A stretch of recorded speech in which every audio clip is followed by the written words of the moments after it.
তারেক জিয়ার তারেক বিন জিয়া, এখন তো তাকে বিএনপির অনেকে জাতীয় ইমাম বলে, তা এই জন্য জনগণ মজা করে বলে তারেক রহমান দামাত বারাকাতহুম লন্ডনী জাতীয় ইমাম। তারেক জিয়ার বিরাট রহস্য ফাঁস করে দিয়েছেন এনসিপি নেতা, এনসিপির হিট নেতা নাসিরউদ্দিন পাটোয়ারি, যে অনলাইনে তারেক রহমান নাকি ভয় দেখাচ্ছে, থ্রেট দিচ্ছে লন্ডন থেকে। অনলাইনে লন্ডন থেকে আমাদেরকে থ্রেট দেওয়া হচ্ছে, ভয় দেখানো হচ্ছে। এটার স্পষ্ট অর্থ হচ্ছে তারেক রহমান লন্ডন থেকে অনলাইনে ভয় দেখাচ্ছেন। তাহলে তারেক রহমান লন্ডন থেকে অনলাইনে ভয় দেখান, এটা হচ্ছে তারেক রহমানের একটা রহস্য। এটা ফাঁস করে দিয়েছেন নাসিরউদ্দিন পাটোয়ারি।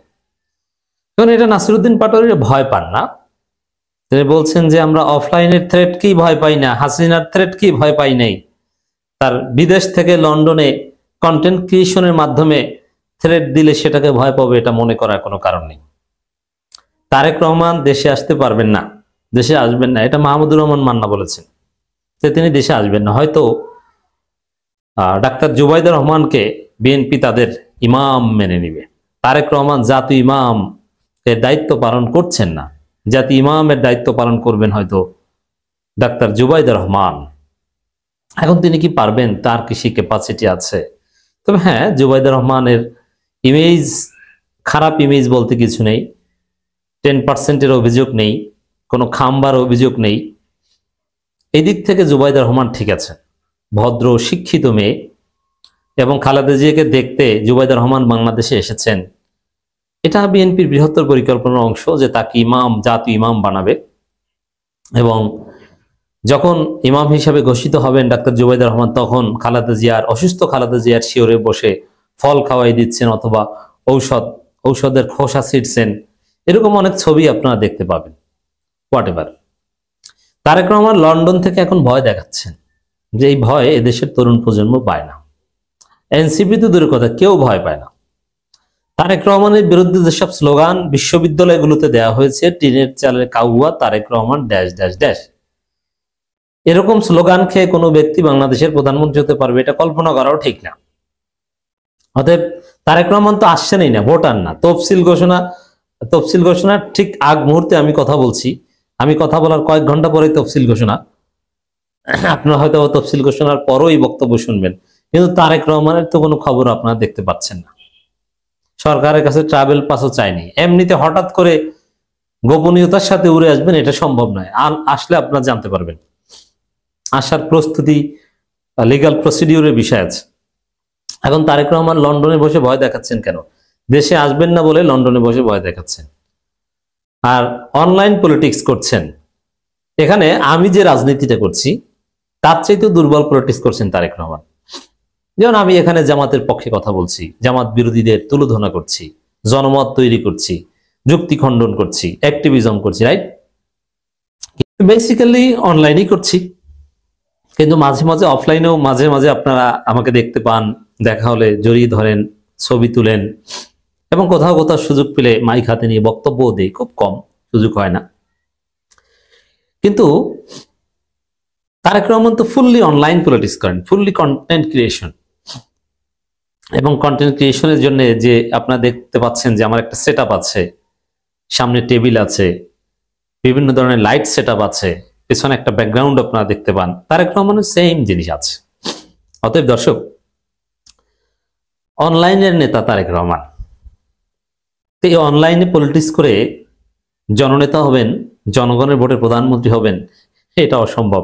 আবার অনলাইনে বসে থ্রেট কেন দেন, ভয় দেখান? আমরা এই ভয় দেখানোর নিন্দা জানাই।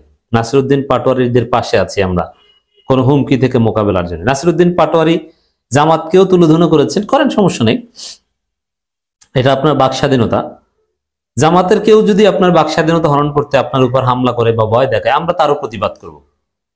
কিন্তু জামাতের বিরুদ্ধে, এমনকি বিএনপির বিরুদ্ধে অন্যায় কথা বললে আমরা নাসিরউদ্দিন পাটোয়ারিরও কথা বলবো, কিন্তু ভয় দেখানো এইটা তো চলবে না। ভয় দেখাচ্ছেন কেন?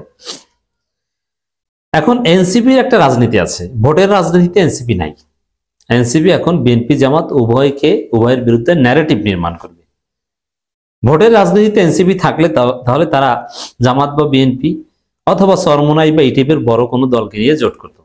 এনসিপি যাদেরকে নিয়ে জোট করছে তাদের কোনো ভোটের রাজনীতিতে নেসেসিটি নেই, এমনকি আসিফ মাহমুদকে নিয়েও নানান রহস্য, সেটা আপনারা খুব দ্রুতই দেখবেন। তো দর্শক, এনসিপির কাজই হচ্ছে এখন বিএনপির বিরুদ্ধে বলা এবং জামাতের বিরুদ্ধে বলা। এখন বিএনপির বিরুদ্ধে বলার মতো অনেক উপাদান আছে, যেমন বিএনপিকে চাঁদাবাজ বলা যায়, 10% বলা যায়, খাম্বা বলা যায়, লন্ডনী বলা যায়, কিন্তু জামাতের বিরুদ্ধে বলার মতো কোনো শক্তিশালী উপাদান নেই। কিন্তু তারপরও ব্যালেন্স করে বলতে হবে, জামাতের বিরুদ্ধে 2 লাইন বিএনপির বিরুদ্ধে 2 লাইন বলে জামাতের বিরুদ্ধে 1.5 লাইন বলতে হবে। কিন্তু জামাতের বিরুদ্ধে এনসিপি বা নাসিরউদ্দিন পাটোয়ারিরা যাই বলুক, এটার কোনো তাৎপর্য নাই এবং এটা নিয়ে আমি উদ্বিগ্ন না বা এটা নিয়ে সিরিয়াস না। কারণ কি, জামাতের যে জনগণের কাছে গ্রহণযোগ্যতা যে কারণে, বেসিক্যালি ধর্মীয় কারণে, যে এরা ধর্মভিত্তিক দল, এরা ভালো, এরা ইসলামের পক্ষে, এই জায়গাটায় এনসিপি কিছু করার নেই। দেখেন, এনসিপি জামাতের সমালোচনা করে ইতিহাস দিয়ে, কি 71-এ কি করেছে, কিন্তু বাস্তব কথা হচ্ছে 71-এ কি করেছে এটা বিবেচনা করে কোনো মানুষ জামাত সমর্থন করে না। যারা জামাত সমর্থন করে তারা 71-এ জামাত কি করেছে ওটা বাদ দিয়ে, ওটা ভুলে জামাত সমর্থন করে। সাপোজ আমি দাঁড়িপাল্লায় ভোট দিব, জামাত যে স্বাধীনতা বিরোধিতা করেছিল এটাকে আমি জানি না, জানি। তার মানে এই স্বাধীনতার বিরোধী পক্ষে এটা বিবেচনায় আমি কাউকে ভোট দিব না বা কাউকে সমর্থন করব না। তা জামাতের সমর্থকদের ভিত্তি যে 71-এ কি করেছে এটা ফরগেট অ্যান্ড ফরগিভ। আমরা এখন দেখব কে কি করছে, কার ক্রিয়েটিভিটি কি, কার সক্ষমতা কি, কে সৎ, কে চাঁদাবাজি করছে, কে করছে না। জামাতের সুপ্রিমেসির জায়গা এটা। তো এই জায়গায় এনসিপি কি করবে? জামাতের কোনো ক্ষতি করা কোনো সক্ষমতা, কোনো যোগ্যতা নাই। জামাতের বিরুদ্ধে এনসিপির বক্তব্য গুরুত্বহীন। কিন্তু বিএনপির বিরুদ্ধে কি ইতিহাস নিয়ে এনসিপি সমালোচনা করছে? না, বিএনপি সমালোচনা এনসিপি করছে যে রিসেন্ট তারেক রহমান অনলাইনে থ্রেড দিচ্ছে, ওই যে যেসব বক্তব্য দিচ্ছে ওইটি থ্রেড, আরো সুনির্দিষ্ট কোনো থ্রেড থাকতে পারে। আবার চাঁদাবাজি যেটা বিএনপি করছে এটা তো চোখের সামনে, ভারতের দালালি করছে এটা চোখের সামনে, আওয়ামী পুনর্বাসন করছে চোখের সামনে, সংস্কারের বিরোধিতা করছে চোখের সামনে, ভারতীয় সংবিধান রক্ষা করতে মাঠে নেমেছে বিএনপি চোখের সামনে। অতএব জামাতের মিষ্টি কথার আড়ালে কি আছে আল্লাহ জানে, 71-এ কি করেছে, মানে এগুলো বা এইসব কথা বলে এতে কোনো লাভ নেই। কিন্তু বিএনপি যেটা করছে তার বিরুদ্ধে বলাটা কার্যকর। অতএব আমি মনে করি যে এনসিপির রাজনীতি বিএনপির জন্য অত্যন্ত হুমকি এবং বিএনপি ভয় আছে। আর এনসিপি জামাতের বিরুদ্ধে যা বলছে এটা কোনো গুরুত্ব তাৎপর্যই নেই, কারণ জামাতের জনপ্রিয়তার ভিত্তির সাথে এনসিপি যে পয়েন্টে জামাতের বিরোধিতা করছে ওই পয়েন্টের সাথে কোনো সম্পর্কই নেই। আশা করি বুঝতে পেরেছেন।